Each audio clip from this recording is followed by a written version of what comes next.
எங்கே மெய்யென்ப அல்லர் அங்கே நலந்தர இளந்தரல வன்மை பதம். துஞ்சலும் துஞ்சல் இல்லாத போதிலும் நெஞ்சகம் நைந்து நினைமின் வஞ்சகம் மற்ற அடி வாழ்ந்த வந்த கூற்று அஞ்ச உதைத்தன அஞ்செழுத்துமே.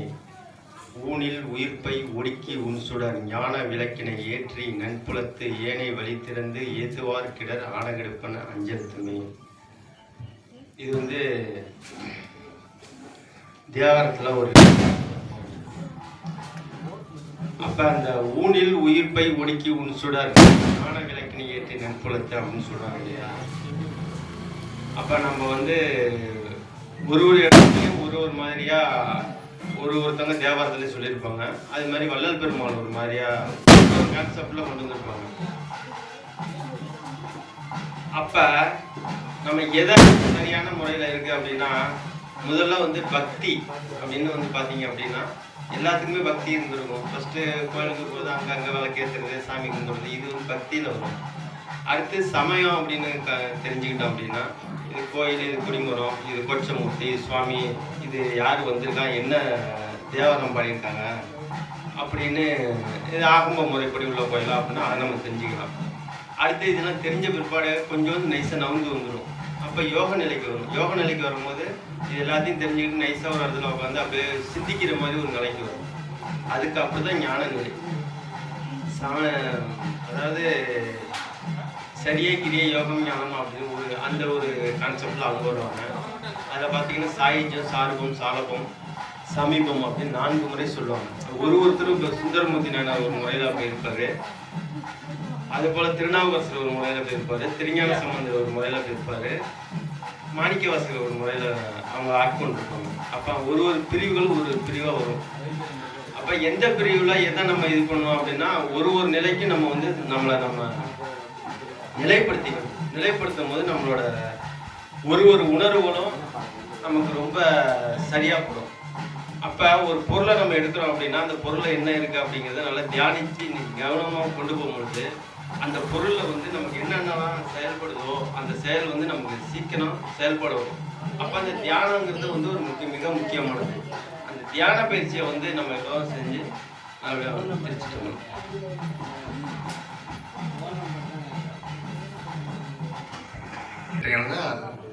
நான் யார், நான் யார் அப்படின்ற ஒரு கேள்விக்கான அற்புதமான விடையை அற்பிரகாஷ் வள்ளலார் நம்ம கொடுத்துருக்காங்க.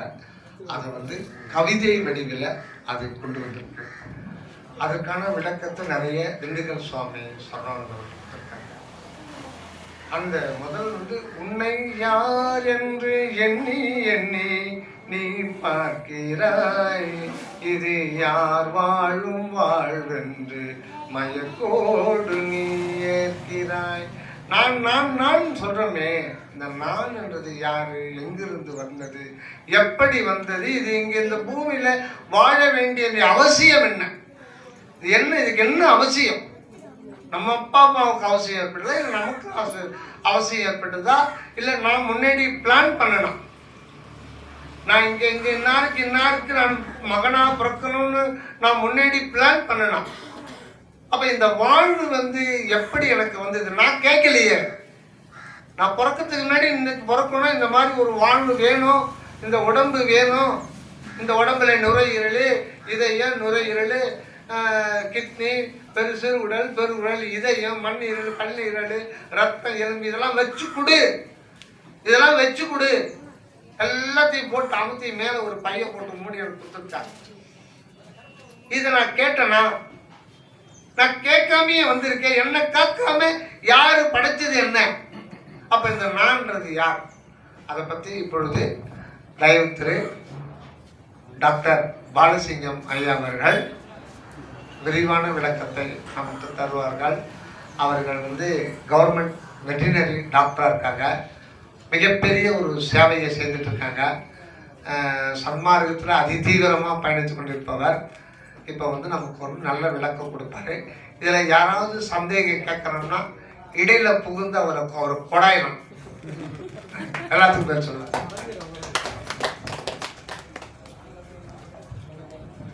அருட்பெரும் ஜோதி அருட்பெரும் ஜோதி தனிப்பெரும் கருணை அருட்பெரும் ஜோதி எல்லா உயிர்களும் இன்புற்று வாழ்க கொல்லா நெறி குவளையமெல்லாம் ஓங்குக நன்று நினைத்து நலம் பெறுக எல்லோரும் வாழ்க இசைந்து. ஆண்மை நேய ஒருமைப்பாட்டுரிமை சகோதர சகோதரிகளே, அனைவருக்கும் வணக்கம். அடியேன் சிறியேன் அடியனுடைய தவறு கருத்தில்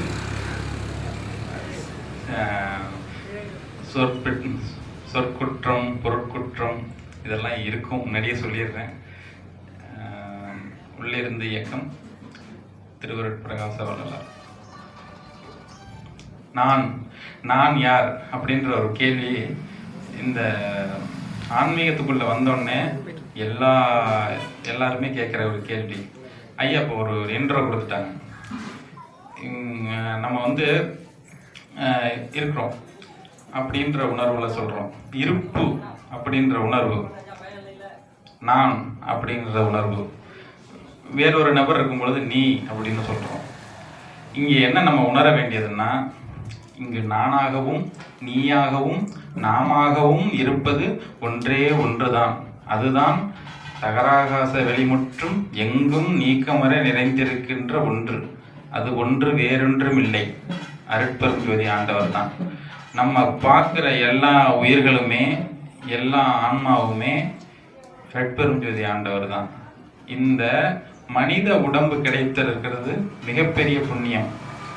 ஏன்னா இந்த மனித உடம்பு எடுத்தவர்களால் மட்டும்தான் இந்த ஆன்ம அனுபவத்தை பெற முடியும், ஆன்ம லாபத்தை பெற முடியும். ஆடாலையும் மாடாலையும் மனசால திங்க் பண்ண முடியுமா? முடியாது. ஆனா இந்த மனிதன் அப்படின்ற இந்த உடம்பை எடுத்து வந்ததுனால இது அழியக்கூடிய அனித்திய உடம்பு. இந்த அனித்திய உடம்பை நித்தியமாக்கி கொள்ளக்கூடிய கலை தான் இந்த உள்வழி தியான பயிற்சி. இதுல இந்த நான் அப்படின்றதுக்கான விளக்கத்தை பார்ப்போம். ஆன்மா,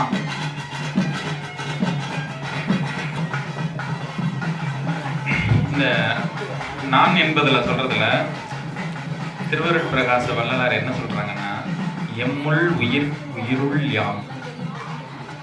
நம்ம நான்ன்றது எதை சொல்றோம்? இந்த உடம்பையா? இந்த தேகம் நானா? இந்த தேகம் நானா? நான் இருப்பதற்கு முன்பே இந்த தேகம் இருந்துதான்?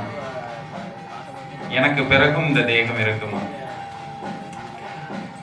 நம்ம இருக்கிறதுக்கு முன்னாடியே ஒரு தேகம் ஒன்று, நிலையான தேகம் கிடையாது. தேகம் ஏகப்பட்ட தேகங்களை எடுத்து தான் வந்திருக்கோம். எத்தனையோ உடம்பு, 80 லட்சம் யோனி பிறப்புகளை தாண்டி தான் வந்திருக்கிறோம். அப்போ இந்த உடல் என்பது நான் என்பது இல்லை என்றது வந்து தெளிவாக உணரணும். இந்த நான் என்பது நான் இருக்கிறேன். தூங்கிட்டு இருக்கும் பொழுது நான் தூங்கி கொண்டு இருந்தேன் அப்படின்னு சொல்லுவோம். இப்போ வேற யாராவது போய் கேட்டா, அவர் ஐயாவை பார்க்க போனோம்னா, ஐயா தூங்கிட்டு இருக்காரு, தொந்தரவு பண்ணாதீங்க, கொஞ்சம் லேட்டாக வாங்கணும். ஐயா கிளம்பி வந்து என்ன சொல்லுவாங்க? ஐயா இப்போ வந்தீங்க? நான் கொஞ்ச நேரம் தூங்கிட்டு இருந்தேன். தூங்கிட்டு இருக்கேன்னு சொல்ல முடியுமா? முடியாது. அங்க நம்ம இருப்பு நிலை சூன்யமா இருக்கு. அப்போ நம்மளுடைய ஆன்மாவில் ஜீவன் உயிர் எல்லாம் ஒடுங்கி இருக்கிறதும் தூக்கம். அப்போ அங்க நானா இருந்தது ஒடுங்கி இருக்கிறது. இது பலவா வெறியும் போது நம்ம வெளியில வந்து நான் நம்மளோட தன்னை சொல்லிக்கிறோம். இங்க நான் என்பது ஒன்று இல்லை, நீ என்பதும் இல்லை. அதுதான் இருக்கிறது, அது மட்டும்தான் இருக்கிறது, அதுதான் உண்மை. அதுக்கடுத்து பார்த்தீங்கன்னா மாணிக்க வாசகர் சொல்வார், ஏகன் அநேகன் இறைவன் அடிய வாழ்க. ஏகன்னா என்ன? ஒருவன். அநேகன்னா என்ன? அகமும் புறமும் இல்லாத நிலை. ஒருத்தர் தான் இருக்காரு, அகத்திலையும் இருக்கிறாரு, புறத்திலையும் இருக்கிறாரு. ஒருத்தர் தான் இருக்கிறாரு. அப்போ அகமும் புறமும் அவருக்கு இல்லை. அந்நிலை அடையும் போது நமக்கும் அகமும் புறமும் இல்லாத நிலை அடையும். அதை தான் வள்ளல் பெருமான் என்ன சொல்ற, அகமறியீர் அனகம் அறிந்தடியீர் அறியாத ஞான அமுதம் வடிவம் பெறலாம் அப்படின்னு சொல்றாங்க. அப்படின்னா என்ன அர்த்தம்னா, நம்ம அகத்துல இருக்கிறோம், நம்ம ஆன்மாதான் நம்ம அப்படின்ற, ஆன்மாதான் நாம் அப்படின்ற உணர்வு ஏற்படணும். இந்த ஆன்மாதான் நான் வரும் பொழுது, ஆன்மான்றது எது? அந்த இறை சொரூபம் தான் ஆன்மாவா இருக்குது. அப்போ இங்க நான் என்பதே இல்லை. நான் நம்ம மாரத்தட்டி சொல்லிக்கிறதுக்கு எதுவுமே இங்க இல்லை. நான் என்பது இல்லை, நீ என்பதும் இல்லை, அதுதான் இருக்கிறது. அதை நீன்னு சொல்லலாம். ஏன்னா நான் இல்லை வேறொன்று நீ அடைந்தனை, நீ அடைந்தனை. இந்த இந்த உடம்பை எடுத்தது எதுக்கு எடுத்திருக்கோம்னாக்கா, உள்ளிருக்கிற ஆன்மா நமக்கு ஒரு சுதந்திரம் கொடுத்துருக்காங்க, சுதந்திரம். இந்த தற்சுதந்திரத்தை உடல், பொருள், ஆவி இது அனைத்தும் என்னுடையது இல்லை, இது அனைத்தும் உன்னுடையது என்று அவருடைய திருவடிவனிலே கொடுத்துட்டு முழுமையாக சரணாகதி அடைந்து உன்னுடைய சுதந்திரத்தில் நான் வாழ விரும்புகிறேன், இந்த உடம்புல நீ வாழணும் அப்படின்றதுக்காகத்தான் இந்த பிறவியே எடுத்திருக்கிறோம். இதுல நான் என்று மாறுதட்டி கொள்வதற்கு ஒன்றுமே இல்லை. அதுக்கு அடுத்தது பார்த்தோம்னா, நான் எங்கிருந்து வந்தேன் அப்படின்னா, ஒரு பயணம் சொல்லவே முடியாது. தந்தைகளோட விந்தணுவிலேருந்து ஆரம்பித்து பெருமான் சொல்கிறாரு, தாயினுடைய கருப்பையில் எப்படி என்ன காத்து அருள்னீங்க அப்படின்னு பல விளக்கம் கொடுக்குறாரு. அதுக்கப்புறம் பிள்ளை பருவம், அந்த 7 பிறவி சொல்கிறோம்ல, அது எல்லாமே ஒவ்வொரு ஸ்டேஜ் தான், வளர் பருவம். அத்தனையும் சொல்லி இத்தனையிலையும் என்னை காத்து ரட்சிக்குன்னு சொல்லியிருக்காரு. இவ்வளவையும் காப்பாற்றி கொண்டு இந்த உயிர் விளக்கத்தையும் கொடுத்து, இங்கே ஆன்மா எதுக்கு வந்திருக்குதுன்னா, இந்த பிரபஞ்சத்தில் அனுபவப்படுறதுக்காக வந்திருக்கு. இங்கேருந்து நம்ம அனுபவப்பட்டு ஆன்ம உணர்வை அடைந்து பெருமான் அடைந்த நிலையை எல்லாரும் அடைய முடியும் தான். எல்லா இடத்துலையும் என்ன சொல்கிறாரு, இந்த நிலையை அடையணும், உலகீர் உலகீர் உலகீர்னு தான் சொல்லுவார். எங்கேயுமே யாரையும் ஒரு ஆணோ பெண்ணோன்னு கூட பிரித்து சொல்லலை, உலகீர். எல்லாருமே இந்த நிலையை அடைய முடியுன்றதுக்காக தான் உலகீர் உலகீர்னு பாரபட்சம் இல்லாமல் எல்லாரையுமே கூப்பிடுறாரு. ஏழை பணக்காரன், மேல்ஜாதி கீழ்ஜாதி எந்த விதமான வேறுபாடும் இல்லாமல் கூப்பிடுறாருன்னா, எதுக்கு கூப்பிடுறாருன்னா, இந்த நான்றத நிலையை, முதல்ல நான்ற நிலையை நம்ம கடக்கணும். கடந்து அதுதான் இருக்கிறது, அதுவாகத்தான் இருக்கிறோம் என்ற உணர்வோடு இருந்து அகம் இருந்து அனகமாக வாழணும். இப்போ முன்னரே இந்த ஞானிகள் சித்தர்கள்லாம் என்ன பண்ணாங்கன்னா, அகம் ஒடுங்கிட்டாங்க. எல்லாரும் ஜோதியில் போய் கரைஞ்சாங்க. எப்படி அகத்தில் இருக்கிற அந்த உள்ளொளியை தீர்க்கமாக தியானித்து அகம் ஒன்றி சூன்ய நிலைக்கு போனாங்க. அது ஒரு நிறைவான முடிவுன்னு சொல்லிட முடியாது. நிறைவான முடிவுன்னா பெருமான் அடைந்த நிலை. இதில் என்ன சொல்கிறாங்கன்னா, அகம் இருந்து அனகமாக வாழணும். இங்கே இறைவன் ஒன்றி ஒடுங்கி போவதற்காக வரவில்லை. உள்ளிருந்த இறைவன் அனகமாக வாழணும். அகமும் புறமும் இல்லாத நிலையில் வாழ்வதற்கு தான் இந்த பிறவியை எடுத்திருக்கிறோம். இதை தெளிவாக சொல்லணும்னா, ஒரு உள்ளிருந்து வாழும் வாழ்வே மெய்வாழ்வு, புறத்தில் வாழ்வதெல்லாம் வயிறு பிழைப்பு பொய் பிழைப்புன்னு பெருமான் சொல்லிட்டார். வெளியில அக உணர்வு இல்லாம தேக நிலையில் இருந்து செய்யக்கூடிய அனைத்துமே பொய்ப்பிழப்பு அப்படின்னு சொல்லிட்டாங்க.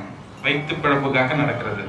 அக உணர்வை சொல்லித்தராத, அக உணர்வை தூண்டாத எந்த ஒன்றும் உண்மையானது இல்லை. அதனால அகத்திலே இருங்க, அகமிருந்து வருக, அருளுடன் அனகமாக வாழ்க தயவுடன். அருட்பெரும் ஜோதி, தனிப்பெரும் கருணை. நன்றி.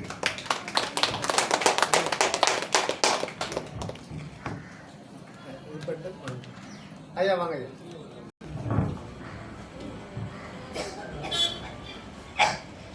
யாருக்கு போய்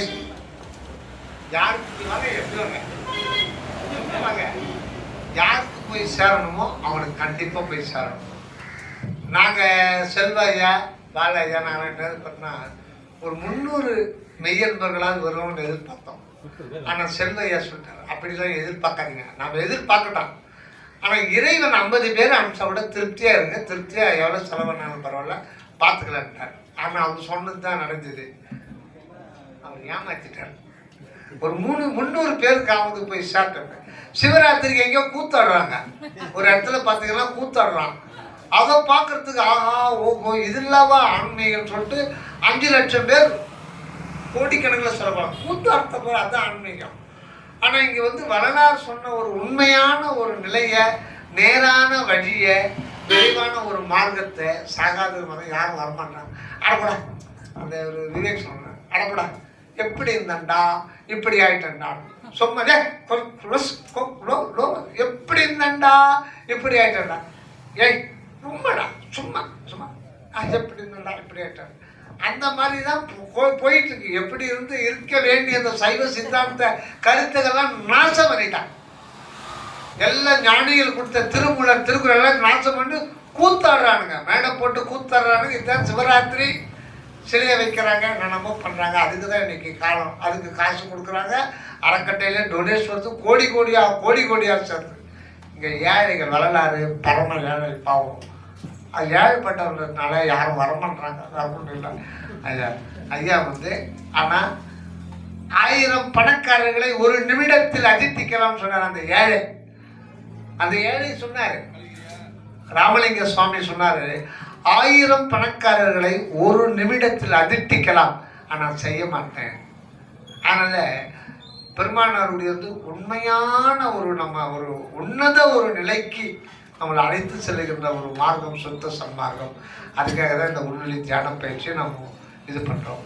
அதனால் அவர் புண்ணிய ஆத்மாக்களுக்கு மிஸ்ஸே ஆகாது. அந்த புண்ணிய ஆத்மா புண்ணியம் வந்திருக்கு. ஐயா என்ன கேள்விக்கு போகிறேன்னு தெரியல, டைமாக இருக்கு. நம்ம அறிவுக்கு ஏற்ற மாதிரி கேளுங்க ஐயா. ரொம்ப சொன்னதை வச்சு தான் கேட்க சொல்லுங்க. முதலாவது மட்டும் நன்றிங்க உங்களுக்கு. ஐயா இந்த உதவிக்கும் ரொம்ப நன்றிங்க. நான் வந்து எனக்கு இந்த எந்த பயிற்சி நான் இது வரைக்கும் அட்டன் பண்ணது இல்லைங்க. சரி, ஃபர்ஸ்ட் டைம் இந்த இதான் வந்திருக்கீங்க. இந்த இது சொல்லும் போது எனக்கு ஒரு சந்தேகங்க. முதல்ல ஐயா வந்து எப்படி எனக்கு தெரியும்னாக்கா, இந்த குழுவில் நான் இருந்தேன். ஐயா வந்து சொல்றதெல்லாம் வீடியோவில் கேட்கும்போது ஒரு தமிழ் வார்த்தைக்கும் கூட அர்த்தம் சொல்லுவாங்க, இந்த ஆன்மீக வார்த்தை அர்த்தம்.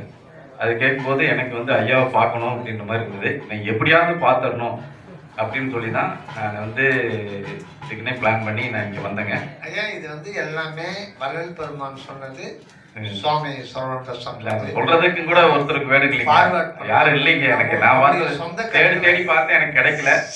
நீங்க வந்து உங்க வாய் மூலமா அது வெளியே வருதுன்றது வந்து எனக்கு ரொம்ப சந்தோஷங்க. ரொம்ப நன்றிங்க உங்களுக்கு. இந்த தியான பயிற்சியிலங்க நீங்க இது ஐயா வந்து சொன்னாங்க, இந்த இது இங்க இடத்துல நினைக்கிறேன்.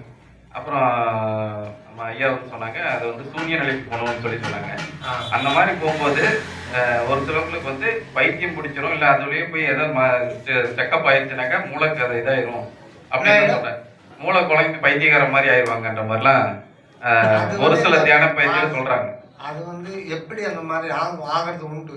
அதெல்லாம் என்ன, இயற்கைக்கு மாறான செயற்கை முறைகள், மனிதன் செய்த கற்பனை, இறைவனை சென்று அடைவதற்காக சென்று அடைய வேண்டும் என்று சொல்லுவது தவறு என்றார் வள்ளலார்.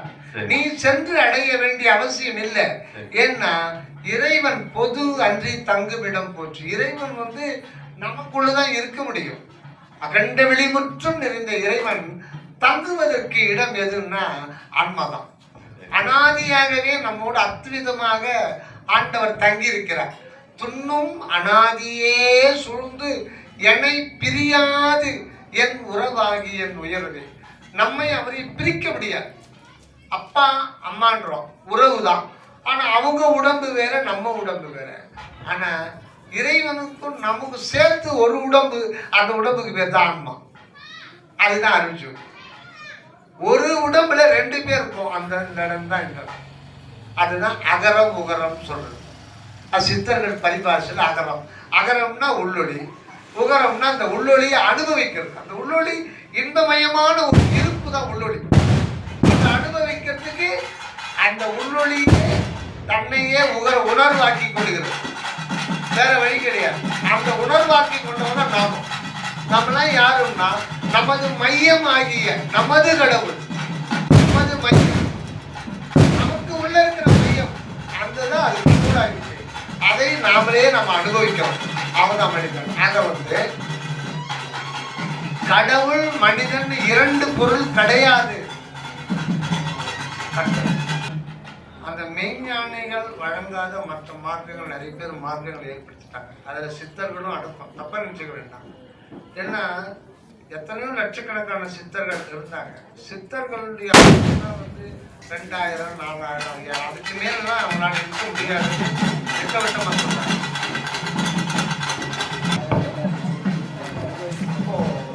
ஒரு 20,000 30,000 வருடங்களுக்கு முன்பு கூட இந்த சித்தர்கள் தான் முதல்ல சொன்னாங்க. சித்தர்கள்.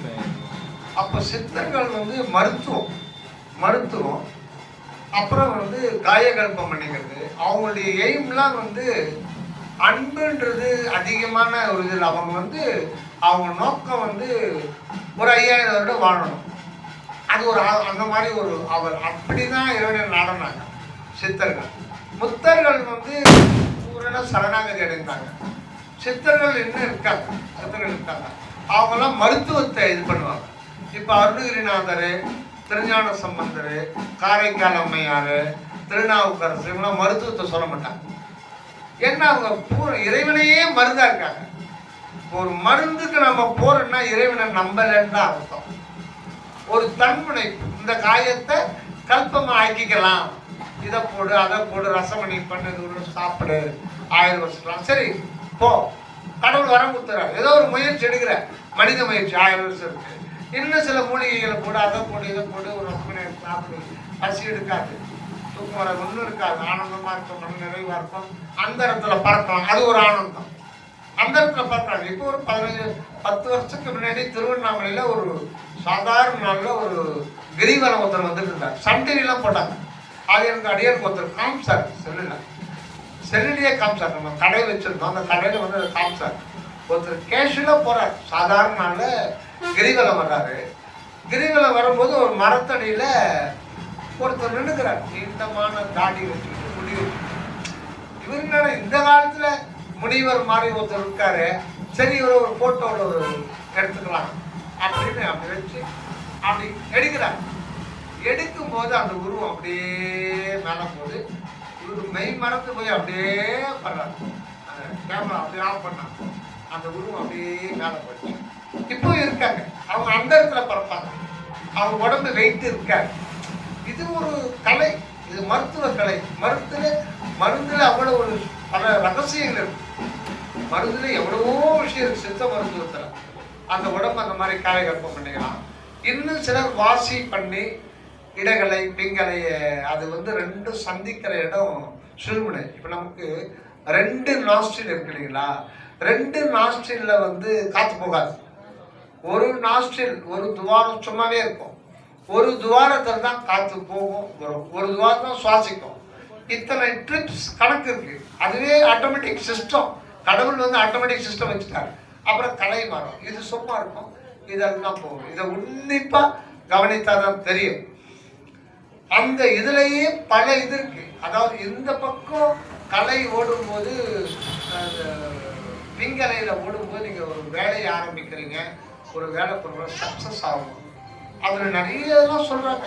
அந்த மாதிரி அதே மாதிரி ஆண் குழந்தை பிறக்கணும்னா அந்த கலை நேரத்துல அது பண்ணணும்னா அது பிறக்கும். அது இதுலயே ஏகப்பட்டது இருக்கு. அதே மாதிரி வலது பக்கமா மட்டும் ஓடுற மாதிரி செஞ்சா உங்களுக்கு பல வியாதி கணம் போயிடும். அதனால வள்ளல் பெருமான் என்ன சொல்றாங்க, வலது பக்கம் இடது பக்கம் கையை வச்சு படிப்போம். அப்ப என்ன ஆகும்? அதுக்கான காரணம் பெருமான் சொல்லலை. ஏன் சொல்றதுன்னா ரொம்ப நீளமா போயிட்டே இருக்காங்க சொன்னான். இப்படி பண்ணும்போது இங்க ப்ரெஷர் ஆகும். எது நுரையீரல் கொஞ்சம் அடுத்து லேசா அடுத்து விடுவோம். இது லேசா அடுத்து கொடுத்து இது நல்லா விரிவடையும். அப்ப என்ன ஆகும்னா இது ஃபங்க்ஷன் மேலே நிப்பாட்டி இது மட்டும் இயங்கும். அப்ப இரவு பூரா வந்து பிங்கலையே இயங்கும். சூரிய கலையில இயங்கும் போது அவங்களுக்கு ஆயுள் கூடும். பல வியாதி உடல் சூக்கும உடம்பு உஷ்ணமாகும். எப்பவுமே சூக்கும உடம்பு உஷ்ணமாகுமானா வியாதியை விரட்டி விடும். அதாவது நம்ம சீதள பகுதி கம்மியா இருக்கிற எப்பவுமே உஷ்ணமான பாகம் வந்து அதிகமா இருக்கணும் உடம்புல.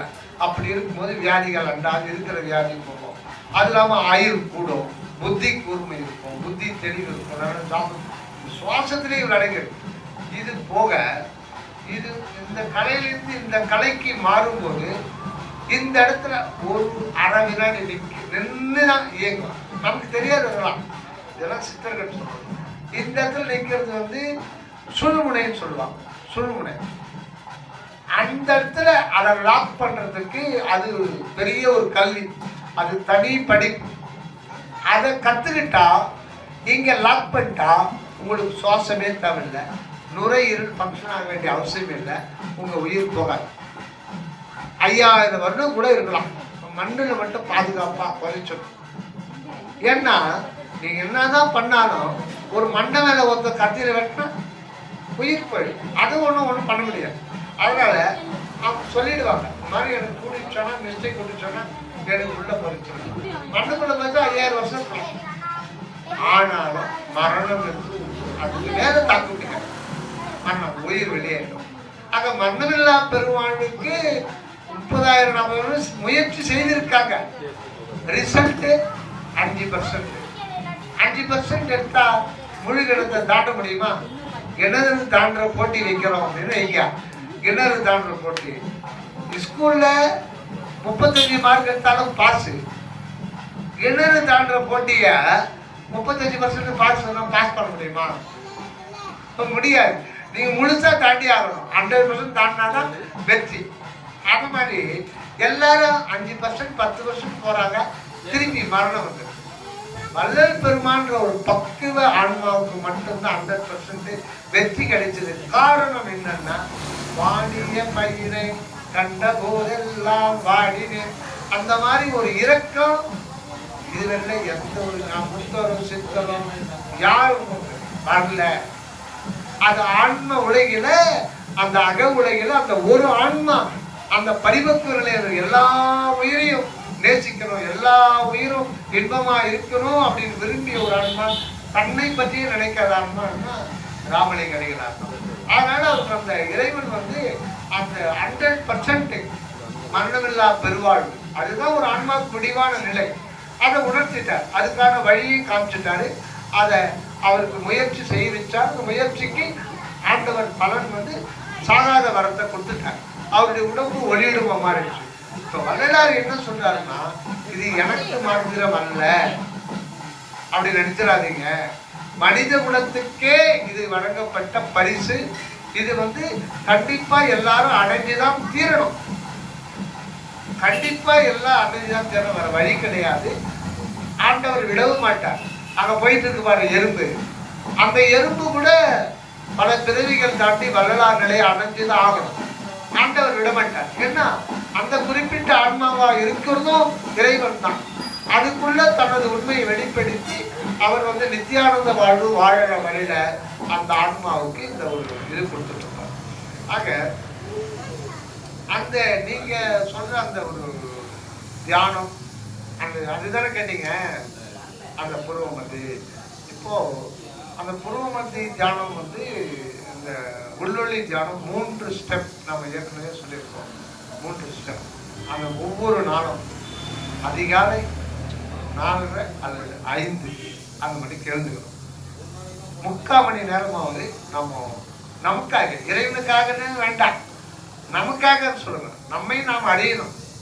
நம்மை நாம் அறிந்தாதான் அது வந்து அது என்னன்னு சொல்லிட்டு நமக்கு தெரியும். நம்மையே அறியாம கடவுளை பத்தி பேச முடியாது. இப்ப நாம இருக்கிறோம், நம்மளை பத்தி விசாரிக்கலாம், நான் யாரும் விசாரிக்கலாம், உடம்புல நான் யாரும் விசாரிக்கலாம். ஆனா நம்ம கடவுளை பத்தி நமக்கு தெரியாது. அந்த நமக்கு அப்பாற்பட்ட ஒரு சக்தி இருக்குதுன்றது மட்டும் நமக்கு நல்லா தெரியுது. இதயம் நம்மளால இயங்குது, தானே இயங்குது. நுரையீரல் நம்மளால இயங்குது, தானே இயங்குது. பூமி அதுவா சுத்துது, அது அறிவு இருக்கிறா. அப்ப இதெல்லாம் இயக்கிறது ஒரு சக்தி இருக்குது. இது அப்பாற்பட்ட ஒரு சக்தின்றது எல்லாருக்குமே தெரியாது. அந்த சக்திய நம்ம அறிவுனால நம்ம அறிவினால அறிய முடியல. அதுவாதான் இறங்கணும். அதுக்குதான் நம்ம அந்த அவருடைய அந்த அந்த சக்திக்கு, அந்த சக்தியில நம்ம விண்ணப்பம் பண்ணி தோத்திரம் செய்து செய்து செய்து அவர்கிட்ட இறங்கி உன்னை நீயே எனக்கு தெரிவிப்பாய் அப்படின்னு நம்ம ஒரு இதுக்கு வரணும். அதுதான் நம்ம தோத்திரம் பண்றது. பல மார்க்கத்துல தோத்திரமே கிடையாது, தோத்திரமே கிடையாது. அதுக்கு நிறைய மன்றங்கள்லாம் இருக்கு, அந்த தோத்திரமே கிடையாது. நான் தான் பிரம்மன் தான் எடுத்தோம். நான் தான் பிரம்மம். எப்படி நீ பிரம்மாவ ஒரு சுண்டு விரல அசைக்க முடியுமா? வடல் பெருமான் பாடுறாங்க. அதாவது பொடி எடுக்க போய் திருநீர் பொடியெடுக்க போய் அதனை மறந்து மடியெடுத்து அறையில் புனைவேன் சில்லோ தடியெடுக்க காணில் அதற்கு உளம் கலங்கி ஓடுவார். பக்கத்து வீட்டுக்காரன் சண்டை வந்து அவர் திடீர்னு தடி எடுத்தோம்னா பயந்து ஓடுவேன். அப்படி இருக்கிறது என் நிலைமை. முடியெடுக்க வல்லனோ, நம்மளாம் அது வேற மாதிரி சொல்லுவோம். அவர் முடியெடுக்க வல்லனோ இறைவா நின் அருள் இலதேல் முன்னே வைத்த அடி எடுக்க முடியாதேல் அந்தோ இச்சரிய. அவர் நடந்து போயிட்டே இருக்கும். ஒரு அடி எடுக்கிறோம், அடுத்த இந்த அடி எடுத்து வைக்கணும். அப்ப நீ நினைக்கலன்னா இந்த அடி எடுத்து வைக்க முடியாது. நீ உன்னுடைய நடனத்தை நிறுத்தினா முன்ன வச்ச அடியை நாம் அடுத்த அடியை வைக்க முடியாது. என்னால என்ன முடியும் அப்படின்னு சொல்ல. ஆனா அங்க சில கும்பல் இருக்கு. நான் தான் கடவுள், நான் கடவுள் ஒரு புக்கே இருக்கு. எப்படி நீ கடவுளாக முடியும்? ஒரு கொலைகாரம் கூட சேர்ந்தாலும் உனக்கு இது உண்டு, பாவ நிவர்த்தி உண்டு. ஆனா நான் கடவுள் நான் கிட்ட போய் சேராதுன்றார். அதுக்கு நிறைய பாடல். இறைவன் நம்மளை கடந்து கிளம்பிய முடிய நீ அதெல்லாம் ஒண்ணுமே தெரியாம நான் கடவுள் எப்படி கடவுளாக முடியும்? அது இருட்டுல உட்காந்து நான் வெளிச்சமா இருக்கிறேன் அப்படி எப்படி சொல்ல முடியாது? இருக்குதான் வெளிச்சம் தான். ஆக போகலாம். இப்போ அந்த மார்க்கத்துக்கெல்லாம் தயவு செய்து போக வேண்டாம்னு சொல்லிடுறோம். என்னென்ன மார்க்கம் அப்படின்னா, அதாவது சுத்த சன்மார்க்க வல்லுன்னா எடுத்த உடனே சிற்றபை சொல்றாங்க. சிற்றபை என்பது இந்த தலை நடு. எடுத்த உடனே அதுக்கான உரிமை நமக்கு எல்லோருக்கும் இருக்கு. இடைத்தரகர்களை நம்பாதீர்கள், இடைத்தரகரிடம் போகாதீர்கள். இன்னைக்கு வள்ளல் பெருமான போட்டோ வச்சுக்கிட்டு பல பேர் பல மார்க்கம் இது வரலாற்று சொன்னார். கேட்டா குண்டலிப்பால் வேண்டுகின்றேன் வெண்ணிலாவே. அப்ப வள்ளலார் குண்டலினியை பத்தி தான் பேசியிருக்காரு. சுத்த சன்மார்க்கம் என்பது குண்டலினி மார்க்கம், குண்டலினி தவம் அது அப்படி. அப்புறம் வாசி வாசி என்று உரைத்தார் வெண்ணிலாவே. அந்த வாசி என்ன பேசு கண்டாய் வெண்ணிலான்னு சொன்னார். இவங்க என்ன சொல்றாங்க? அந்த வாசி மார்க்கம் வள்ளலார் வாசி பண்ண யோகம் சுத்த சன்மார்க்கம் வாசி யோகம் தான், வேற எதுவுமே இல்லை. அந்த ஒரே வார்த்தை பிடிச்சிப்பாங்க, வேற எதுவும் படிக்க மாட்டாங்க. அந்த ஒரே வார்த்தை வாசி தான். ஒருத்த வாசியை பிடிச்சா நீ இது பண்ணாங்க. ஒருத்தர் இருக்காங்க வரலாறு போட்டதுதான் அவங்களுக்கெல்லாம் உரை எழுதுறாங்க. அவங்க என்ன சொல்றாங்க? நீ விந்துவை மேலே ஏற்றி நாதமா மாத்தலன்னா உனக்கு சாகாத வர கிடைக்காது. விந்துவை மேலே ஏற்றி அதை நாதமா மாற்றணும். எப்படினா விந்துவை வேலை MBBS டாக்டர் போய் கேளு. விந்து பையில் தான் இருக்கும். அது மேலே போறதுக்கு வழியெல்லாம் கிடையாது. அது வள்ளல் பெருமான் விந்துவை மேலேற்றும் பழக்கத்துக்கு கொண்டு வரணும். அது விஷயமே வேற, அது அர்த்தமே வேற. ஏதாவது MBBS டாக்டர் கிட்ட போய் ஐயா விந்து பையில் இருக்கிற விந்தை மேலே ஏற்ற முடியுமா, வழி இருக்கான்னு கேட்டு பாருங்க. ஏப்பா விந்து பையில் இருக்குது, விந்து பையில் தான் இருக்கும். இப்போ மாட்டுக்கு மடியில் சுரக்குது, அது மாட்டு மடியில் சுரந்தா தானே அது வரும். அது என்ன, அது இதயத்தில் சுரந்தா வருமா?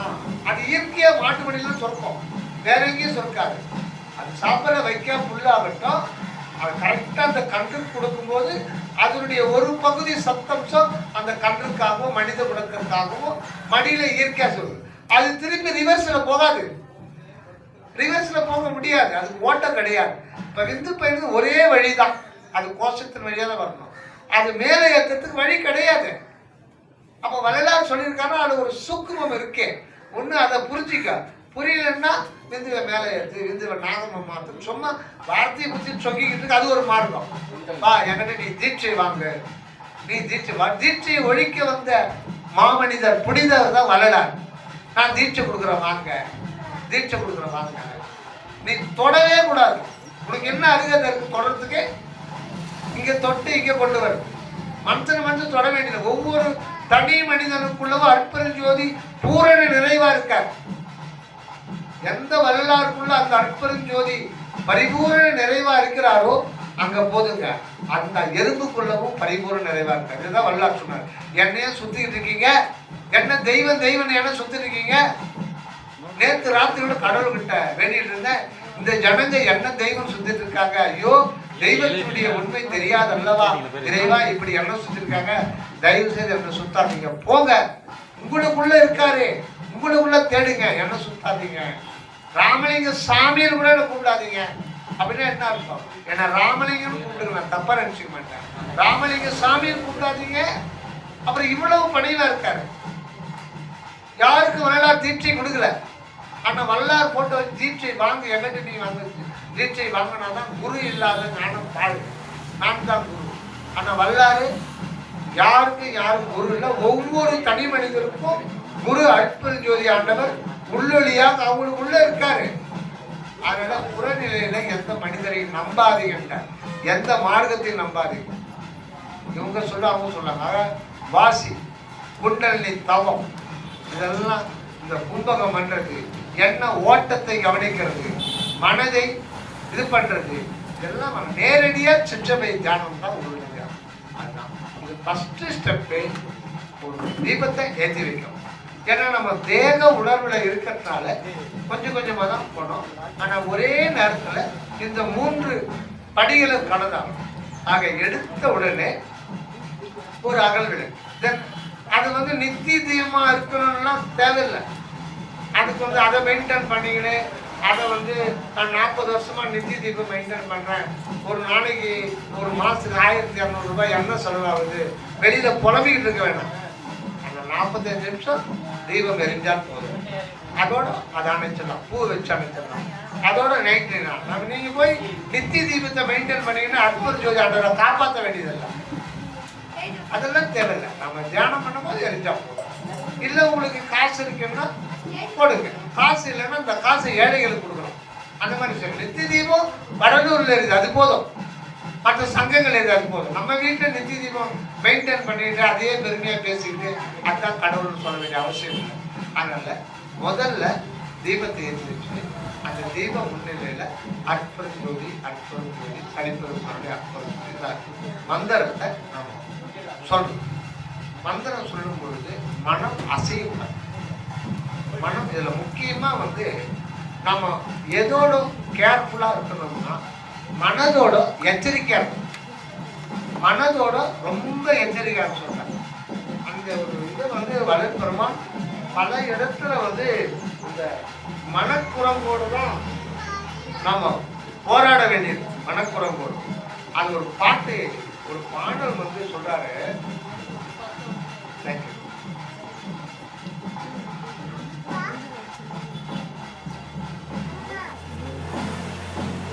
அந்த பாடல் மட்டும் முக்கியமான பாடல். அந்த பாடலை மாயை எனும் இரவில், மாயை எனும் இரவில், மாயை என்கின்ற இரவு, மாயை எனும் இரவில் என் மனையகத்தே விடயவாதனை. விடயவாதனை 5 விடயங்கள், 5 புலன்கள்.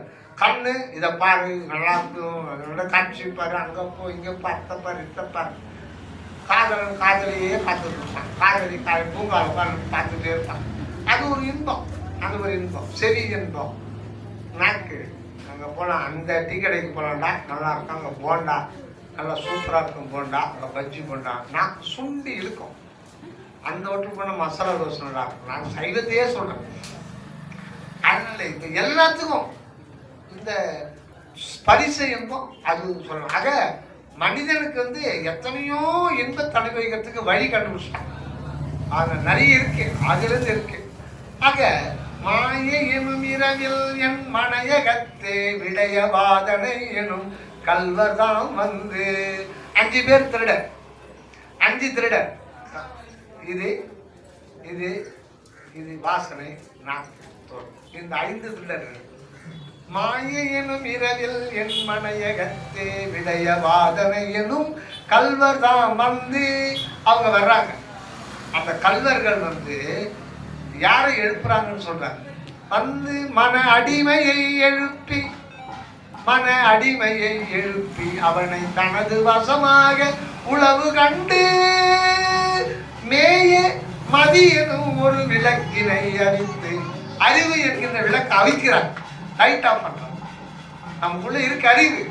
மேய மதி எனும் ஒரு விளக்கினை அவித்து எனது மெய்நிலை சாளிகை எல்லாம் வேறுற உடைத்து கொள்ளை கொண்டு போக மேய நேயமுறவோமாது உனை கூகின்றேன். நேய நீதி இலையோ நெறி தரும நெறியும் இலையோ அருளின் நிறைவும் இலையோ என் செய்யேன். ஆயமறை முடிகின்ற அண்ணலார் மகிழும் அணியே அகிலாண்டமும் சராசரமும் எந்தருள் பரசிவானந்த வல்லி உமையே அப்படின்னு பாருங்க. ஆக இந்த மனம் கூட நம்ம எச்சரிக்கையா இருக்கணும். மனம் எண்ணங்களோட ஏதாவது சிந்தனை பண்ணிட்டே நம்ம சிந்தனை வராம நம்ம பார்த்துக்கணும். ஆனா எண்ணங்களோட நம்ம இசையக்கூடாது. அது அது இழுத்த இழுப்புக்கு நம்ம போகக்கூடாது. ஆக கான்சென்ட்ரேஷன் ரொம்ப முக்கியம். அது 3 ஸ்டெப்பு தியானத்துலையும் கான்சென்ட்ரேஷன் முக்கியம். நம்ம என்ன ஏன் வருது அப்படின்னா ஒரு சந்தேகம்.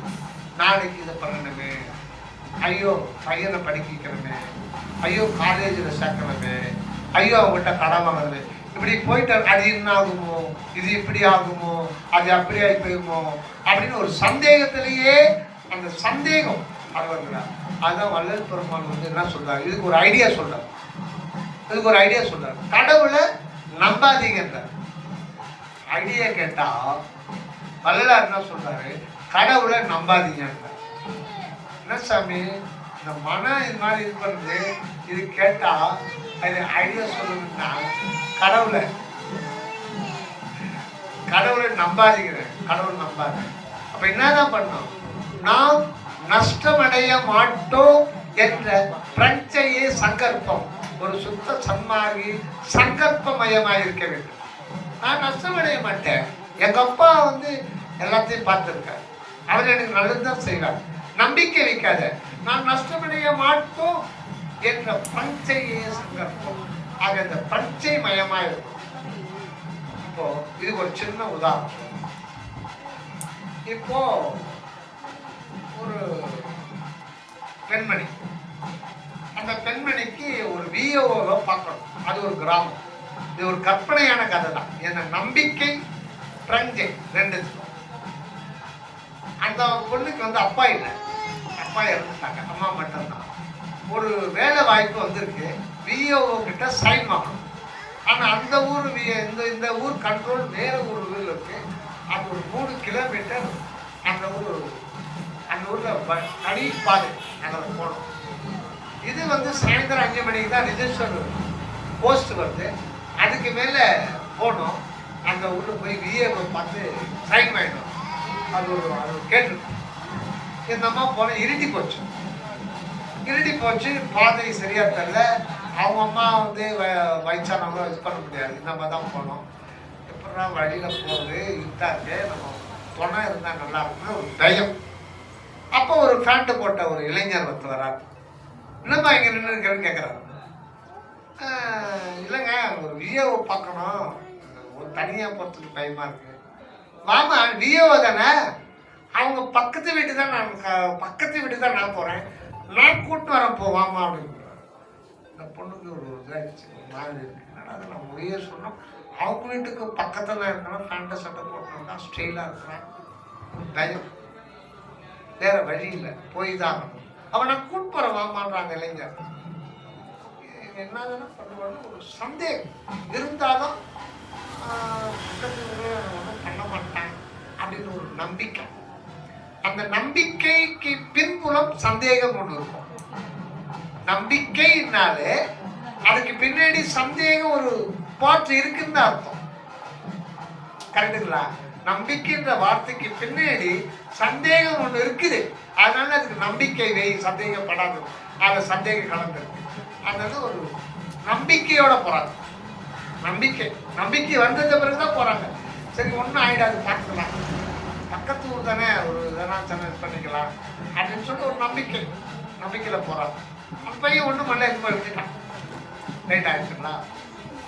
அப்புறம் இன்டர்வியூலாம் அட்டன் பண்ணிட்டாங்க, வேலைக்கு ஜாயின் பண்ணிட்டாங்க.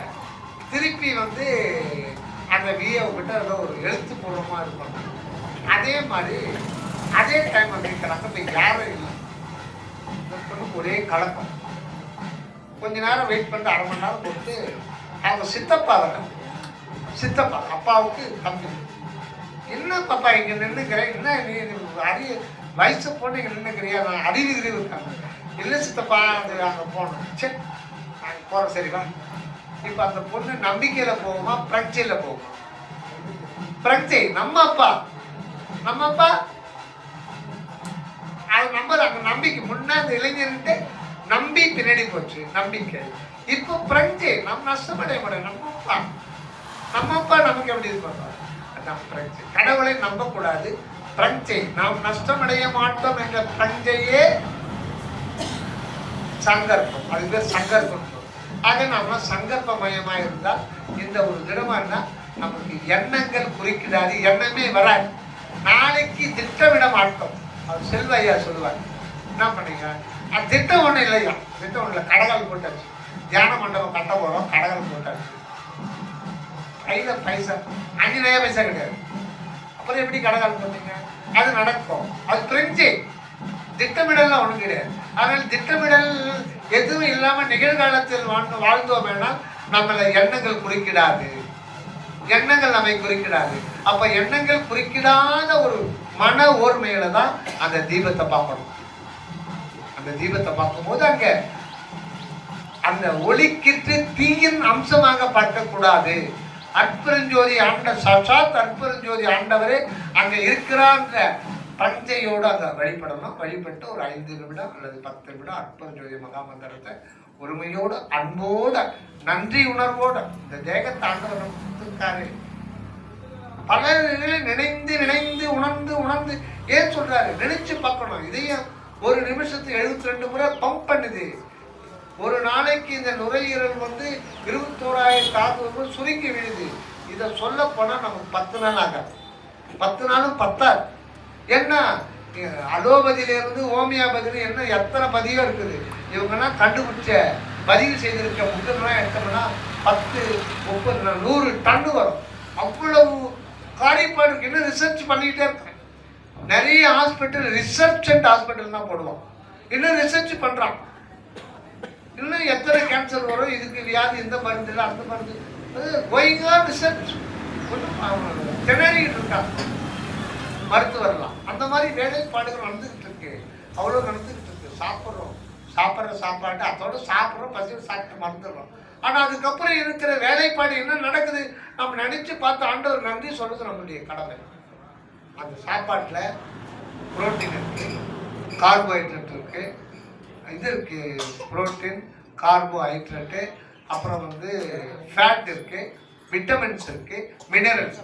இது இந்த மினரல்ஸ் எல்லா மினரல்ஸும் எத்தனையோ நம்ம சாப்பிட்றத பொறுத்து அந்த இதெல்லாம் கிடைக்குது.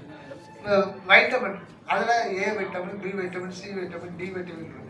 பி எடுத்துக்கிட்டா அது போதும். B1 B2 ஒவ்வொன்றும் சொல்லுங்க. இப்போ எதுக்கு சொல்றோம்னா இது மொத்தம் ரத்தத்தில் கலந்து அதே நான் சாப்பிட்ட கொஞ்ச நேரத்தில் அந்த டாக்டர் இன்ஜெக்ஷன் போட்டு இழுக்கிற பாருங்க அந்த மாதிரி அந்த செல்கள் உரியுது. சத்தமற்ற உரியுது. எவ்வளவு நேரம் நம்ம அதை நினைச்சு பார்க்குறோமா? அதுதான் வல்லார் சொல்ல, நினைந்து நினைந்து எத்தையோ இல்லை, இதெல்லாம் நினைச்சு பார்த்தாதான் ஆண்டவருடைய அருள் செயல் எப்படி நமக்காக நடனம் வரலாறு புரியும் அப்படின்னு தான் நினைந்து நினைந்து உணர்ந்து உணர்ந்து நெகிழ்ந்து இதுக்காக மனசு உருகிப்பார், நன்றி சொல் முதல்ல அப்படின்றான். ஆக அந்த சத்தம்ஸ்லாம் கிரகிக்கப்படுது. அது கூட ஆக்சிஜனை இங்கிருந்து சேர்த்துக்குது. இப்போ அது ஷார்ப். இப்போ அந்த மினரல்ஸ்ல கால்சியம் எடுக்குது, மெக்னீசியம் எடுக்குது, சோடியம் எடுக்குது, பொட்டாசியம் எடுக்குது. அதே மாதிரி புரோட்டீனு, கார்போஹைட்ரேட்ஸு, ஃபேட்ஸு, விட்டமின்ஸ் எல்லாம் எடுக்குது. இப்போ தோலுக்கு வைட்டமின் இ தேவைப்படுது. தோலுக்கு வைட்டமின் இ, கண்ணுக்கு தேவைப்படுதுன்னு நினைக்கிறேன். வைட்டமின் இ, வைட்டமின் ஏ நம்ம தேவைப்படுது. அந்த கண்ணுக்கு என்ன தேவையோ அந்த வைட்டமின் இ கரெக்டாக கண்ணுக்கு மட்டும் பிளட்டு கொண்டு போகுது. பல்லு கொண்டு போதா? பல்லு கால்சியம் தான் தேவைப்படுது. கால்சியம் தான் பல்லு கொண்டு போகுது. அது எப்படி? அது நம்ம செய்யறோமா? கால்சியத்தை மட்டும் கரெக்டாக கொண்டு போகுது. பொட்டாசியம் எங்கே தேவையோ பொட்டாசியம். இதயத்துக்கு குறிப்பிட்ட இது கிடைக்குது. ஒவ்வொருத்துக்கும் ஒரு இது. அப்போ இது ஒரு 100 ஷிப்கார்ட், 100,000 ஷிப்கார்ட் சேர்ந்தது தான் இந்த ஒரு பாடி மெஷின். இவ்வளோ வேலை பண்ணுறோம். நம்ம யாராவது நம்ம நன்றி சொல்லமா? என்னன்றி கொன்றார்க்கும் உய்வுண்டாம் உய்வில்லை, செய் நன்றி கொன்ற மகற்கு. அந்த அந்த 10வது செய் நன்றி அறிதல் வந்து இதுக்காக தான் வேற இருக்கிறது. ஏன்னா என்னன்றி கொன்றார்க்கும் உய்விண்டாம் உய்வில்லை செய் நன்றி கொன்ற மகன்கிற போது செய் நன்றி அதில் அடைகிறது இல்லை. என்னன்றின்னு சொல்லிட்டீங்கன்னா அதுல செய் நன்றி அடைகிறது. செய் நன்றின்றது செய்து கொண்டே இருக்கின்ற உதவி. அது யாருமே இறைவன் மட்டும்தான். நொடிக்கு நொடி நொடிக்கு நொடி அனாதி காலமா கோடி கோடி வருடங்களா ஒவ்வொரு வினாடி நமக்கு தேவையானதை வழங்கி கொண்டே இருக்கிறார். அந்த நன்றியை மறக்கூடாது. அதனால நம்ம அற்புதஜோதி மகாமந்திரம் சொல்லும் பொழுது நன்றி உணர்வோடு சொல்லணும். இப்போ இதெல்லாம் நம்ம வச்சுக்கிட்டு அந்த நன்றி உணர்வு வந்து ஒரு சொட்டு கண்ணீர் உண்மையா வந்தாலே ஆண்டவரை இறங்கி நம்ம நாங்கள் அடைவோம். பல வியாதிகள் பல இடையூறுகள் நம்ம விட்டு மாட்டோம். ஆனால் நம்ம செய்யணும். ராமகிருஷ்ண பரமஹம்சர் சொல்லுவார், இந்த ஜனங்க இது வேணும் அது வேணும் இதுக்கு அது வேணும், பிள்ளை கல்யாணம் பண்ணணும், பிள்ளையை படிக்கணும், அவன் டாக்டரா போகணும், பங்களா வாங்கணும், கார் வாங்கணும், குடமா தண்ணி விடுறாங்கப்பா. ஆனா கடவுளே நான் உன்னை பார்க்கணும் ஒரு சொட்டு தண்ணியாக சொல்றாங்களா? உண்மையா ஒரு சொட்டு விட்டாலே வந்துடுவாரே. ஆனா குடமா விடுறாங்க, இது வேணும் அது வேணும். இது அனித்தியத்துக்கு இவ்வளவு இது பண்றாங்களே. நீ என்னதான் பங்களா கட்டி வச்சு ஒண்ணு வந்து நீ அதை விட்டு போறிய யாருக்கோ கொடுத்துட்டு போற வரப்போறதுன்னா பெரிய விஷயம் ஆயிடும். தூக்கி போறதுன்னா ஒருத்தனை அடிச்சு சாப்பிடும். வராத்துக்கே இந்த அளவுக்கு நம்ம போட்டி பொறாமையில. ஃபர்ஸ்ட் ஸ்டெப் தியானம், 2வது ஸ்டெப் தியானம் ஒரு 5 அல்லது 7 அல்லது 10 நிமிஷம்.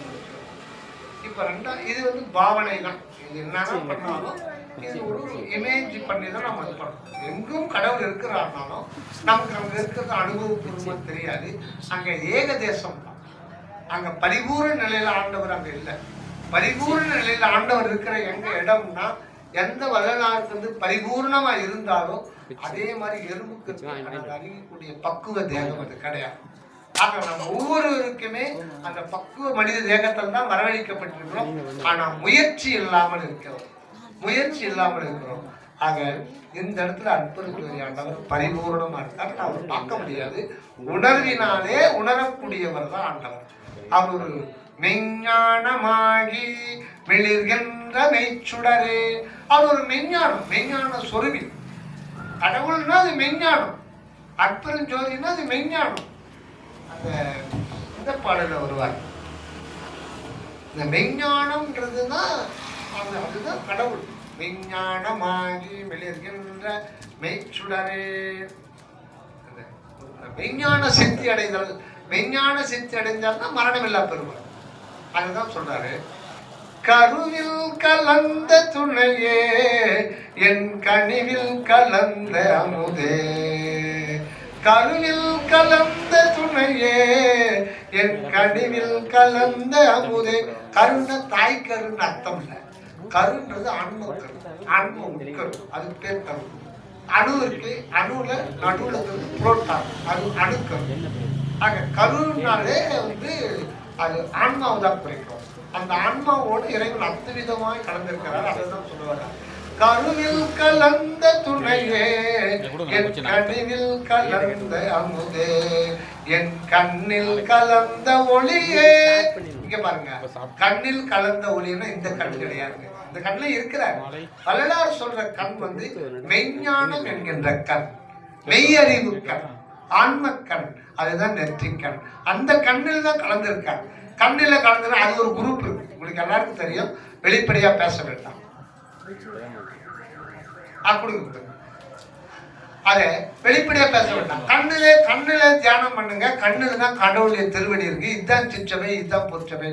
அது ஒரு குரூப் இயங்கிட்டு இருக்கு.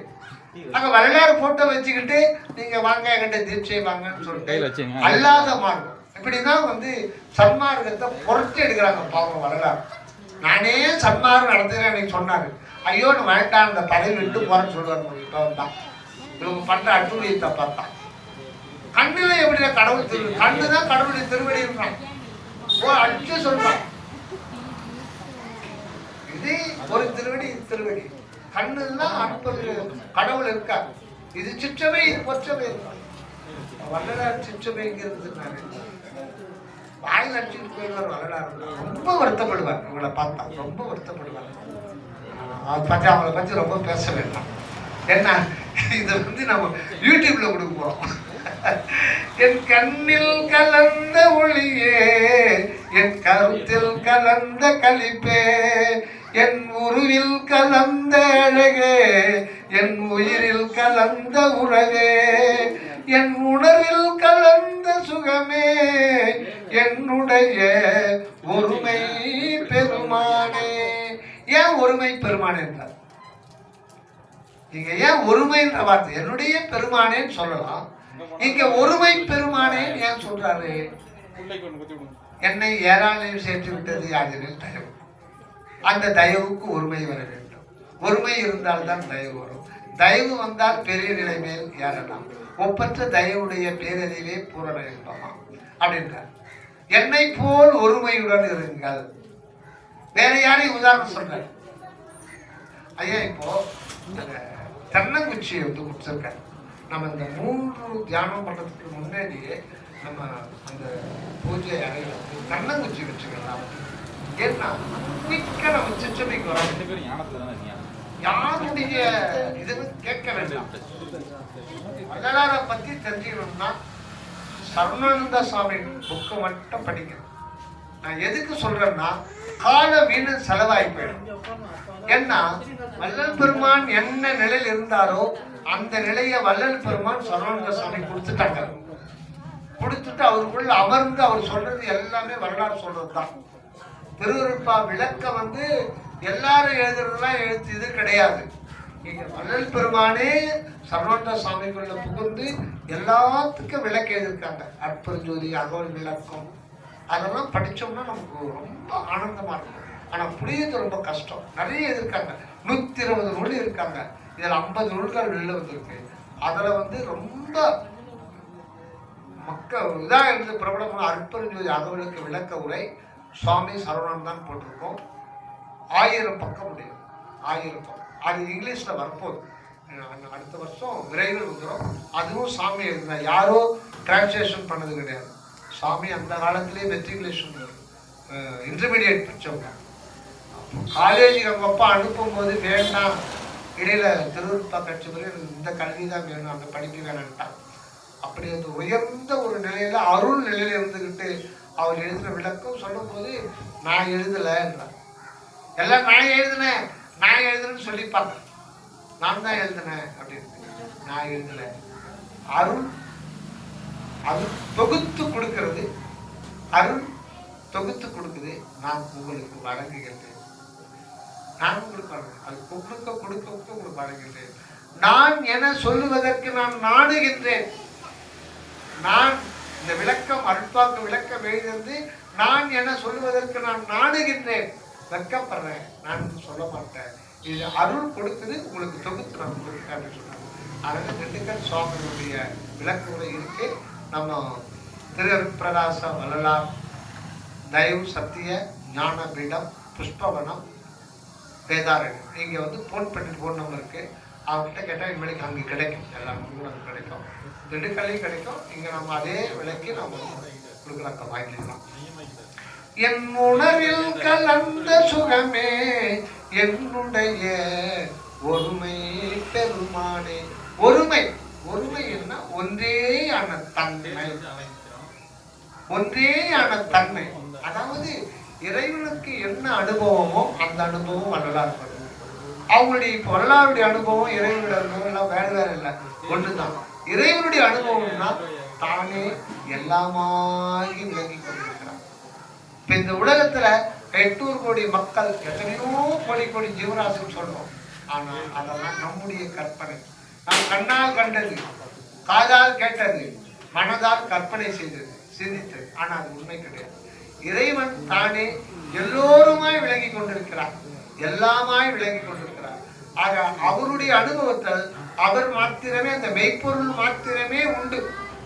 அதுதான் நடராஜ பதிமாலையில வள்ளல் பெருமான் சொல்றது. சாகாத கல்வியே கல்வி, ஒன்றே சிவம் தான், ஒன்றே சிவம் தான் என அறிந்த அறிவே தகும் அறிவு. கடவுள் மட்டும்தான் இருக்கிறார். இதுதான் உண்மையான ஞானம். இது வந்து தியானத்தின் மூலமாகத்தான் நாம் வந்து ஆரம்பத்தில் கொஞ்சம் கொஞ்சமா இறைவன் மட்டும்தான் இருக்கிறார் என்பதை நம்முடைய சொந்த அனுபவத்தை கொஞ்சம் கொஞ்சமா அனுபவமாக தான் நம்ம உணர முடியும். நம்ம எந்த அளவுக்கு முயற்சி செய்யறோமோ அந்த அளவுக்கு அவர் முன் வந்து அந்த விளக்கத்தை அதிகப்படுத்தி கொண்டே இருக்கார். ஆனா ஒருமை பெருமானேன்னா அருட்பெருஞ்சோதி ஆண்டவர் மட்டும்தான் இருக்கிறார். அதாவது மெய்ப்பொருள் மட்டும்தான் இருக்கிறது. அது எல்லாமா இருக்கிறது.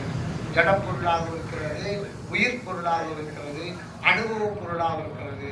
அந்த ஒரு நிலையை தான் இங்க சொல்றாங்க. அதாவது இறைவனுக்கு அந்நியமாக இந்த உலகத்தில் எந்த ஒரு மனிதரோ, எந்த ஒரு உயிரோ, எந்த ஒரு அனுபவமோ, எந்த ஒரு உணர்வுகளோ இல்லை. இறைவனே எல்லாமா விளங்கி கொண்டிருக்கிறார். ஒருமை பெருமான். அந்த என்னுடைய ஒருமை பெருமானே தெருவில் கலந்து விளையாடும் சிறியேன் தனக்கே. இப்ப அடுத்து வருதான் சொல்றாரு. தெருவில் கலந்து விளையாடும் சிறியேன் தனக்கே மெய்ஞான சித்தி அளித்த பெரும் கருணை தேவே. தெருவில் கலந்து விளையாடும் சிறியேன் தனக்கே மெய்ஞான சித்தி அளித்த பெரும் கருணை தேவே. உலக திரள் எல்லாம் மருவி கலந்து வாழ்வதற்கு வாய்த்த தருணம் இது என்று வாயே பறையாய் அறையுறேன் எந்தாய் கருணை வளத்தாலே. இங்கதான் சொல்றார் மெய்ஞான சித்தி. நாங்க மெய்ஞானத்தை பத்தி தான் பேசிட்டு இருந்தோம். மெய்ஞானமாகி விளைகின்ற மெய்ச்சுடரை. அதுதான் மணிவாசன் சொல்றார். மெய்ஞான சித்தி. மெய்ஞான இறைவன் மெய்ஞானமா இருக்கிறார். மெய் என்றால் சத்தியம். அதுதான் சத்திய ஞான சபை. மெய் மெய்ன்னா வடநாட்டுக்கு தெரியாது. சத்தியம்ன்றது இங்கேயும் தெரியும், அங்கேயும் தெரியும். அது வடமொழியும் ஆகும், தமிழ் மொழியும். அதனால சபைப்படி சத்திய ஞானம். சத்தியம் தான் மெய். சத்திய ஞானம்னா மெய்ஞானம். அந்த மெய்ஞான சித்தி பெற்றவர்களுக்கு மரணம் இல்லை. அந்த மெய்ஞான சித்தி பெறுவதற்காக தான் நாம் உள்ளொளி தியானம் பேசணும். இப்போ இரண்டாவது கட்டத்துல அந்த தியானத்துல நம்ம வந்து இங்க புருவ மத்தியில 1.5 இன்ச்சுக்கு உள்ள அந்த மெய்ஞானமே வடிவமாக இருக்கிறார். ஆனா அருவ நிலையில் தான் இருக்காரு. அருவ நிலையில நம்ம பாவனை பண்ணும்போது நம்ம மனது ஒன்றாக. அதனால நம்ம எப்படி தீபத்தை வெளியில பார்த்தோமோ கண்ணாடிக்கு உள்ள அதே தீப வடிவிலேயே நம்ம அதை பார்க்கும் போது மெய்ஞானத்தால மெய்ஞானம் அருள் மெய்ஞானம் எல்லையற்ற கருணை தான் ஒரு வடிவு. எல்லையற்ற கருணைய வடிவோடு ஆண்டவர் விளங்கி கொண்டிருக்கிறார் என்று சொல்லிட்டு அந்த நிலையில ஒரு 20 நிமிடங்கள் நம்ம மனதை வைத்து தியான நிலையில் இருந்து கொண்டே அடுத்தது 3ஆவது ஸ்டெப். அப்பவே 3ஆவது ஸ்டெப்ல எதையுமே பாவனை பண்ணலாம். இந்த 2 ஸ்டெப்பும் முதல் ஸ்டெப்பு முழுக்க அது பாவனைக்குட்பட்டது. ஆனா நம்ம வந்து சங்கல்பத்தோட பண்றோம். 2வது அந்த பாவனையும் இருக்கு. இன்னொன்று நம் தலைக்கு நடுவில் இருக்கிற அந்த அருள் ஒளி இங்க ரிஃப்ளெக்ட் பண்ணுமா இந்த இடத்துல வந்து நமக்கு கிடைக்கும். அதனால சில பேருக்கு வந்து இந்த இடத்துல ஜோதி தெரியும், ஒளி தெரியும், பல காட்சிகள் வரும். இருந்தாலும் அதை பார்த்து ஏமாந்து விடாது. அவங்களாம் அதை பார்த்து இதுதான் அற்புதம் நினைக்கிறாங்க. வரும், சில பேருக்கு வரும். ஆனா இந்த தலைவலி இருக்கு, தலைபாரம் இருக்கு, உருவமா இருக்கு, இதெல்லாம் ஆன்ம அனுபவம் கிடையவே கிடையாது. இது வந்து பிசிக்கல் பாடியோட அனுபவம் தான். அந்த மனதை அங்கே செலுத்தும் போது எங்கள் பாடியில் இருக்கிற ஒரு ரியாக்ஷன் தான். எனக்கு இந்த மாதிரி வந்து அந்த மாதிரி சில பேர் 30 வருஷம் ஜனம் என்னங்க ஆன்ம அனுபவம் கேட்டான். என்னங்க அப்படி கேட்டீங்க, எனக்கு இங்கே எறும்பு உருற மாதிரி இருக்குங்க, இங்கே உச்சியில் துரு துருன்னு இருக்கு. ஏண்டா இங்கே எறும்பு உருற மாதிரி இருக்கு, 30 வருஷம் நீ மன்றத்துக்கு போனோம்னா அது ஒரு எறும்பு எடுத்து இங்கே விட்டுக்கிறதுங்க.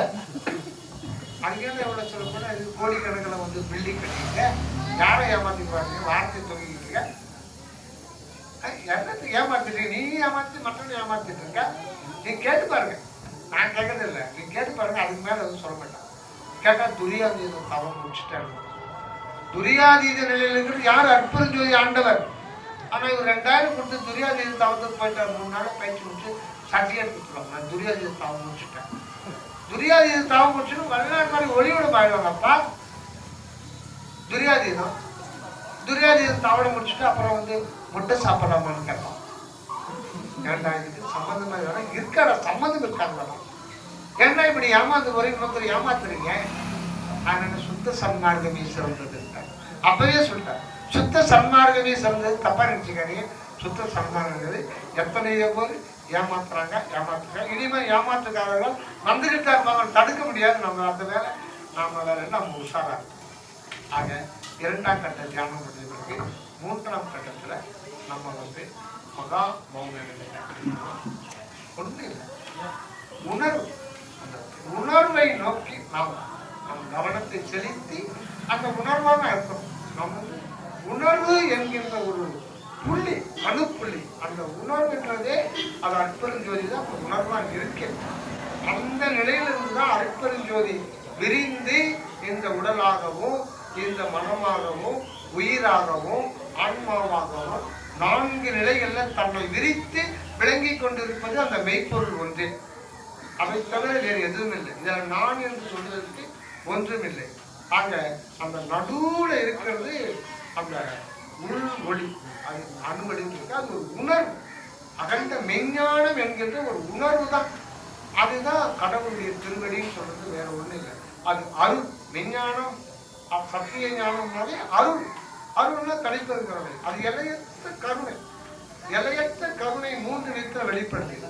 எல்லாம் வல்ல ஆற்றலோடு சகல கோடி கோடி கோடி ஆற்றலையும் மூளை முடுக்கெல்லாம் அது வந்து பிரயோகப்படுத்தி விளக்கம் செய்து கொண்டே இருக்கிறது. எல்லாமான, எல்லாம் உடையான், எல்லாம் வல்லான், எல்லாம் வல்லான், எல்லாம் உடையான், எல்லாம் ஆனான். இந்த தன்மையோடு அந்த அருள் வெளிப்பட்டு கொண்டே இருக்கிறது. அந்த அருள் ஒளி, அதுதான் அருட்பெரும் ஜோதி, அருள் ஜோதி, அருள் உணர்வு, அருட்பெருவெளி, அருள் வெளி, அதுதான் உள்வெளி. எல்லாமே ஒரே பொருள் தான். அதுதான் கடவுள் ஆன்மா அப்படின்னு சொல்றது. அதுதான் 3ஆவது. அது சுருக்கமா என்ன சொன்னாங்க, அது உணர்வு, உள்ளுணர்வு. அது உள்ளே இருக்கிற உள்ளுணர்வு. அந்த உள்ளுணர்வு தான் உள்ள போக போக அது உள்ளொலியாக அற்பெரும் ஜோதியாக. அந்த நிலையை முழுமையாக அடைந்தவனுக்கு மரணமில்லை. அந்த உணர்வு, அதுதான் வந்து திருமந்திரத்துல திருமணம் சொல்றாரு. உணர்வு என்ன சொல்றாரு? யான் பெற்ற இன்பம் பெருக இவ்வையகம். யான் பெற்ற இன்பம் பெருக இவ்வையகம். அப்போ யாரும் பெறாத இன்பத்தை வந்து திருமூல பெருமான் பெற்றுகிறார்னு அர்த்தம். அது பெற்றுகிறான்னு அர்த்தம். அப்போ இந்த நான் பெற்ற இன்பம் போல எல்லாரும், எல்லா ஜீவராசிகளும் இந்த இன்பம் அடையணும் முதல்ல ஆண்டவர்கிட்ட விண்ணப்பிக்கிறார். அப்புறம் ஒரு உண்மையை சொல்றார். வான் பற்றி நின்ற உணர்வு ஒரு மந்திரம் தான் பற்ற பற்ற தலைப்படும் தானே. உன் பற்றி நின்ற உணர்வுரு மந்திரம், அது வான் பற்றி நின்ற மெய்ப்பொருள் சொல்லிடு. வான் பற்றி நின்ற மெய்ப்பொருள் சொல்லிடு. வானம்னா இந்த இடம்னா வானம், இதெல்லாம் வானம் தான். இதெல்லாம் இந்த வெற்றிடம்னா வானம் தான். இது இங்க இந்த இறைவன் இல்லாத இடமே இல்லை. இதுக்கு பேர் பூதாகாசம். இந்த இடத்தை பத்தி நம்ம முக்கியமா தெரியும். இந்த இடம், இந்த இடத்துக்கு வேற ஒரு இதுக்கு போறோம், அது திருப்பி வரும். எல்லாம் 3ஆவது கட்ட தியானத்துக்கு இதெல்லாம் இந்த விசாரம் அவசியமா தேவைப்படும். இடம், இடம் என்ற ஒன்று அனாதியான உலக ஸ்பேஸ். அந்த ஸ்பேஸ் வந்து பூதாகாசம். பூதாகாசம், இந்த பூதாகாசம் வந்து ஒட்டுமொத்தமா நம்ம ஆகாசம் நினைக்கிறோம். ஆனா அப்படி இல்லை. அணுக்களால் அதுவும் அணுக்களால். ஆனா அதை பார்க்க முடியாது. அதனால அருவம், அருவ அணுக்கள், அருவம் என்கின்ற அடுக்களால் ஆனதுதான் அந்த ஸ்பேஸ். இப்போ கடுகளவு கேப். இப்போ கடுகளை துறப்போம், கடுகை துறப்போம், அது ஒரு கேப் இருக்காங்க. அதுக்குள்ளவும் அந்த வெட்ட வெளி இருக்கு. அந்த வெட்ட வெளியில எத்தனை வெட்ட வெளி அணுக்கள் இருக்கோம்னா கோடிக்கணக்கான அணுக்கள் இருக்கு. அந்த ஒவ்வொரு அணுதான், ஒரு அணுதான் அப்ப எத்தனையோ யுகங்கள்லாம் நம்ம கடந்து அந்த ஒரு அணுவா இருந்தா இப்ப இந்த பல கோடி பிறவிகள்லாம் கடந்து இப்ப இந்த மனித தேகம் தாங்கி இருக்கும். ஆக இந்த இடம், இந்த பூத ஆகாசத்துக்கு ஆதாரமான ஒரு ஆகாசம் இருக்கு. அன்புக்கு தான் அன்பு. அன்பு என்கின்ற ஒரு வெளி, அது ஒரு ஸ்பேஸ், அது அன்பு மெய்ப்பொருள் வெளியிடுவார் வள்ளல் பெருமான். அதை மெய்ப்பொருள் வெளி, அதான் வான் பற்றி நின்ற மெய்ப்பொருள் சொல்லிடு. அதை பத்தி சொல்லணும் அப்படின்னு நீங்க கேட்டீங்கன்னா, அந்த மெய்ப்பொருளை பத்தி சொல்லணும் அப்படின்னு நீங்க என்ன கேட்டீங்கன்னா, நான் என்ன சொல்லுவேன்னு சொல்றேன். ஊன் பற்றி நின்ற உணர்வு. இந்த உடம்புக்குள்ள ஒரு உணர்வு பற்றி இருக்குது. அது தலைப்பகுதியில் தான் இருக்கு. தலைப்பகுதியில் தான் இருக்கு. இந்த இடத்துல இருக்கு தலைப்பகுதி. அதை பார்க்கலாம் முடியாது.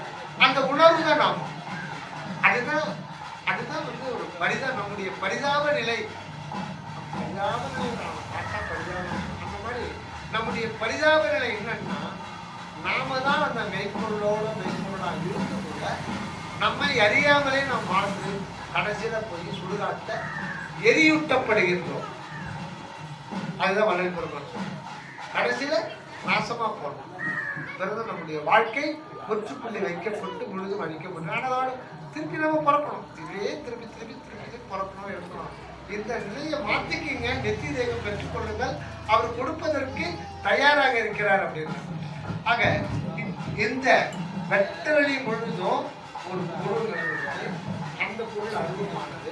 அதுதான் அன்பு தத்துவம். அதுதான் இயற்கையில் உள்ளது.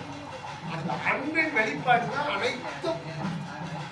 நிலம், நீர், நெருப்பு, காற்று, ஆகாயம், நீர்வீழ்ச்சி, மலை, உயிரினங்கள், கேலக்சிகள், சூரியன், சந்திரன், நட்சத்திரம், யுரேனஸ், நெப்டியூன் வெளிப்பாடு தான் இயற்கை விளக்கம். பிரபஞ்சமே இயற்கை விளக்கம் தான். உண்மை தன்னை விளக்கம் செய்வது பிரபஞ்சமாக மாறி இருக்கிறது. ஆக அந்த இயற்கை விளக்கம் தான் அனைத்துமா இருக்கிறது. அதுதான் வந்து அந்த மெய்ப்பொருளை பத்தி சொல்லணும்னு நீங்க அந்த கேட்டீங்கன்னா, ஊன் பற்றி நின்ற உணர்வு ஒரு மந்திரம் தான் பற்ற தலைப்படும். அந்த மெய்ப்பொருளை நீங்க அனுபவிக்கலாம், உணரலாம், நீங்க அதுவாகலாம். அந்த மெய்ப்பொருள் எங்க வெளிப்படும்னா, இந்த ஊன் பற்றி நின்ற உணர்வு. அந்த உணர்வு தான் மெய்ஞானம் என்கின்ற உணர்வு. அந்த உணர்வினாலே இது மெய்ஞானம் தான். மெய்ஞானத்துக்கு மட்டும்தான் உணர்வோடு இருக்க முடியும், வேற எதுவும் இருக்க முடியாது. அந்த மெய்ஞானம்ன்றது அருள் மெய்ஞானம், அருள் உணர்வு. அதுதான் தனிப்பெரும். அது கடவுளுடைய உணர்வு. அந்த கடவுளுடைய உணர்வு தான் ஆன்மாவாக பாருங்க.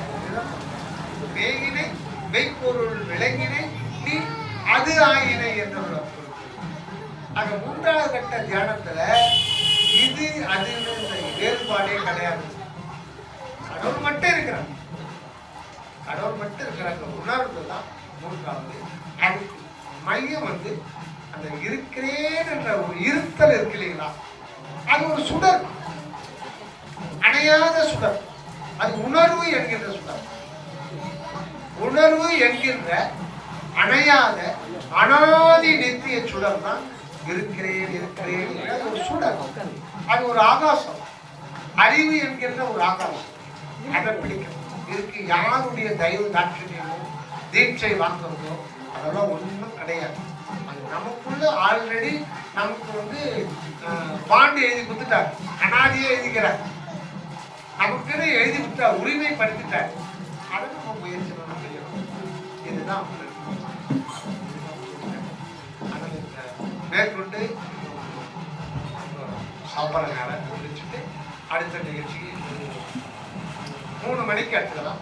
நிறைய எழுதி படிச்சுட்டு சந்தேகம் இது கேட்டதுக்கு எங்களுக்கும் பரிமாணம்